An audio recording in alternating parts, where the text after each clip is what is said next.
Hello everyone, today I'll be talking about making sense of use of antiplatelets versus anticoagulants. Antiplatelets and anticoagulation are one of the most common medications used by doctors. Most of us just memorize which one to use. Today we will pause and think, why do we use one versus the other or both?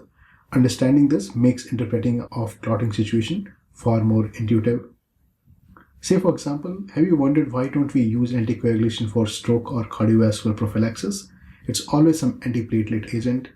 But if you have an acute myocardial infarction, we do use anticoagulation like heparin.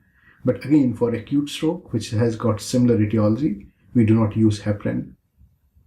Similarly, we use anticoagulation for our venous clots, but not antiplatelet agents. So welcome to my channel. On this channel, we discuss the pathophysiology and mechanisms behind everyday clinical phenomenon. While everyone is trying to make complex things simple, nuances are getting ignored. I want to keep this complexity while being intuitive and clinically useful. So let's get started.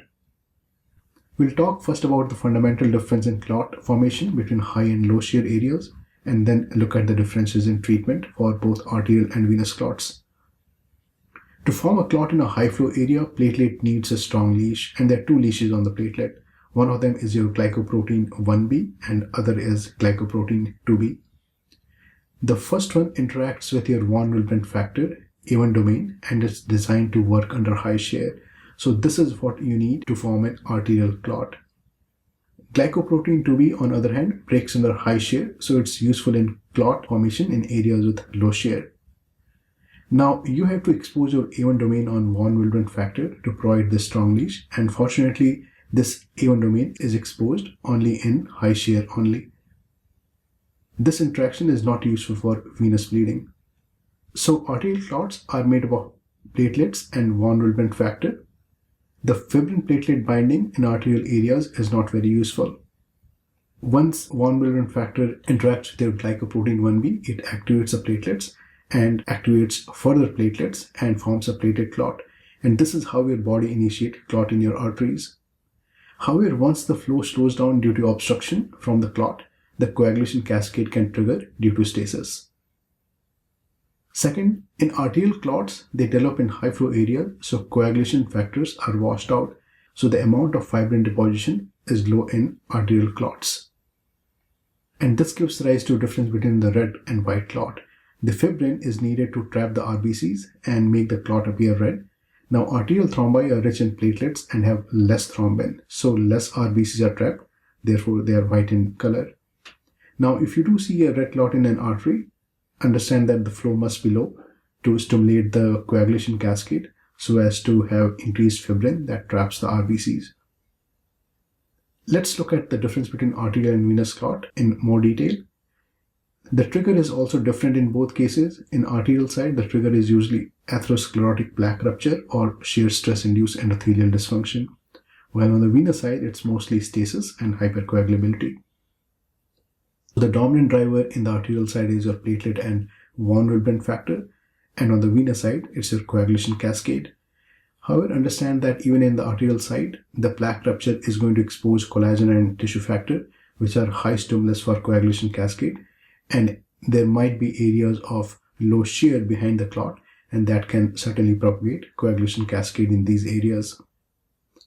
However, the activated clotting factors are easily washed away on the arterial side as compared to the venous side, so there is a less fibrin deposit on the arterial clots versus venous clots. So remember these differences. This will be required in understanding why we use antiplatelets versus anticoagulants. One of the other factors you have to understand in medicine is that even if some treatments have beneficial effect, they may be overshadowed by their complication rates. So for example, patients on antiplatelet can have bleeding rates up to 0.5% for monotherapy and up to 2% for dual antiplatelet therapy, while your anticoagulants can have major bleeding ranging from 2 to 3%. If you combine antiplatelet and anticoagulants, the bleeding rate is much higher, up to the order of 4 to 10%.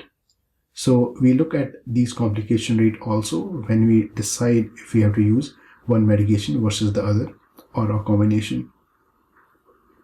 Since the stimulus for initiation of venous clot is stasis and hypercoagulability and activation of tissue factor, anticoagulation is required to prevent a venous clot. Therefore, most societies will recommend anticoagulation for this purpose. Even for the patient with DVTs and PEs, if they are offered extended phase anticoagulation after 3 months, reduced dose anticoagulation is recommended over antiplatelet therapy.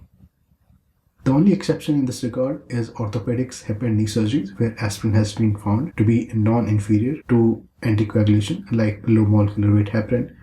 So in this condition, you can use aspirin for DVT prophylaxis. So for prophylaxis of venous clot, anticoagulants are the cornerstone, and antiplatelet may have some role in specific conditions. Since plaque rupture initiates your arterial clot, you need antiplatelet agent to stop that platelet and von Willebrand factor interaction. Therefore, for secondary prevention after any cardiovascular event, the treatment is mostly antiplatelet agents. For primary prevention of cardiovascular disease, the data is a little bit more fuzzy and only gets grade C and D recommendation from USPS task force for aspirin use to prevent cardiovascular disease. For the beginner, this is really important to understand the difference between the primary and secondary prevention. The data is pretty strong for secondary prevention with antiplatelet, while it is not very strong for primary prevention. So for prophylaxis for arterial clots, antiplatelets are the cornerstone for clot prevention. However, alveoles and mechanical valves have high shear rates as well, but in these cases, we mostly use anticoagulation. And this is because these valves are not re-endothelialized and they trigger the activation of contact system, that's your intrinsic pathway, and this results in overwhelming amount of thrombin generation. So in this situation, anticoagulation is used and warfarin has been found to be the most useful. Since stasis worsens clot formation as excess activating clotting factors are not diluted out, you'll observe that thrombosis of mechanical valve is more common when the flow is slower. So right-sided thrombosis of the valves is more common than the left-sided, and mitral valve is more common than the aortic valve. For the treatment of acute venous clot, you have to prevent the further clot extension. So in these cases, anticoagulation is going to be important. Now, platelets are also required for the completion of the coagulation cascade. However, many studies have found adding antiplatelet to the anticoagulation does not reduce the recurrent VTEs, but increases the risk of major bleeding. So venous clots, even though they are produced in low shear areas and require platelets, you use only anticoagulation because antiplatelets don't improve the outcome, they just add more complications. So in acute DVTs and PEs or any other venous thrombosis, anticoagulation is the mainstay of treatment. When you're dealing with arterial clot, the goal is to lyse, remove or bypass the clot to prevent ischemia in the concerned tissues. And while you are doing this, you have to give medication to prevent the clot extension. We know that arterial clot is mostly from the plaque rupture, so you need both antiplatelet and anticoagulation. This is important, so I'm going to repeat it once more. In a plaque rupture, the initiation is from your platelet von Willebrand interaction. However, as the blood flow slows down due to obstruction, coagulation cascade takes over. So you can have both anterograde and retrograde clot extension from your coagulation cascade when you're dealing with arterial thrombi. So in fact, a clot in the heart actually looks like this. So you treat them with both antiplatelet and anticoagulants. Antiplatelet agents are the cornerstone for treatment for patients with acute coronary syndrome. However, you do need heparin to reduce the ischemic event upfront. But once you have restored the flow by stenting, you just need antiplatelets. However, if the procedure is complicated by slow flow or no reflow, residual thrombus or LV thrombus, understand that these are low shear areas now and you need anticoagulation to prevent further clot extension. Another interesting nugget is that aspirin loses its antithrombotic efficacy at high arterial wall shear, while Plavix doesn't. So Plavix is a little stronger antiplatelet agent than aspirin. So you can see a common theme till now. Whenever you have fast flow and high shear areas, you need both antiplatelets and anticoagulation, while if you have low shear or low flow, you usually have to stop the coagulation cascade by your anticoagulants. So why do we treat acute stroke differently with only aspirin but not heparin despite same plaque rupture pathology? And even though anticoagulation has been shown to reduce early recurrent stroke, These are overshadowed by higher odds of intracranial hemorrhage. So for the first 48 hours, anticoagulation is not recommended in these patients, and only antiplatelets should be used. The second reason for arterial clot is embolization, and embolized clot do reduce the blood flow in the artery, so they trigger the coagulation cascade, so require anticoagulation.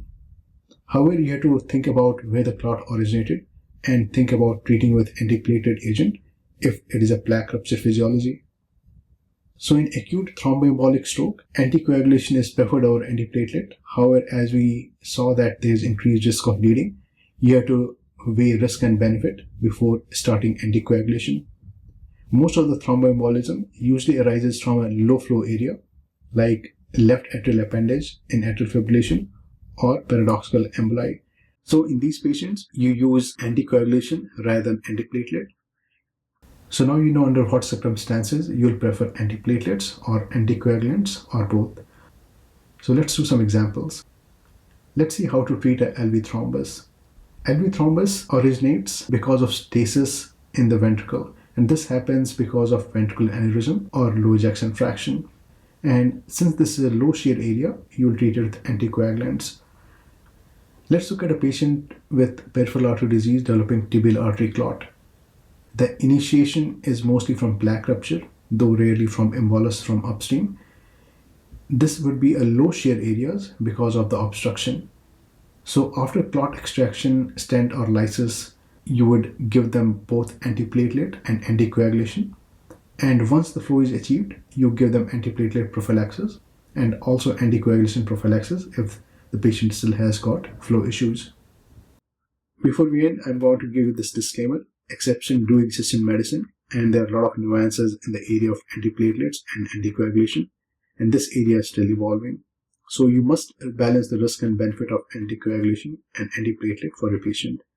And the best resource for this is reading the current guidelines on these topics. What I have given you is just the general broad principles.